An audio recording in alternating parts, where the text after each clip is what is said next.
येणाऱ्या उमेदवाराकडून कमीत कमी नागरिकांचे हाल व्हावेत इतकी अपेक्षा. आता जे होत आहे त्याच्यापेक्षा कमी व्हावेत. सर मला आपलं नाव सांगा. निलेश अठरापुळे. आता या प्रभागामध्ये कोणत्या कोणत्या समस्या आहेत सध्या? सध्या रोडची समस्या आहे, गटारींची समस्या आहे, त्याच्यानंतर रस्त्यांच्या समस्या आहेत, उडणारा रोजचा धुळा, परत सफाई कामगारांची समस्या आहे. कचरा उठाव काय त्यांच्या नियमानुसार होतो.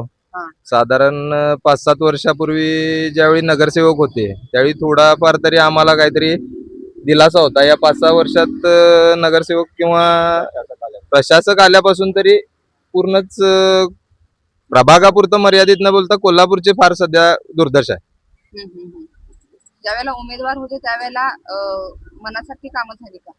मनासारखी, जनतेच्या मनासारखी म्हणण्यापेक्षा जी आताची परिस्थिती आहे त्याच्यापेक्षा तरी त्यावेळीची परिस्थिती चांगली होती. म्हणजे आता जे प्रशासक सांभाळतात त्याच्यापेक्षा नगरसेवक चांगले होते अशी म्हणण्याची सध्याची परिस्थिती. आता येणाऱ्या उमेदवाराकडून तुम्हाला काय अपेक्षा आहे? येणाऱ्या उमेदवाराकडून कमीत कमी नागरिकांचे हाल व्हावेत इतकी अपेक्षा. आता जे होत आहे त्याच्यापेक्षा कमी व्हावेत.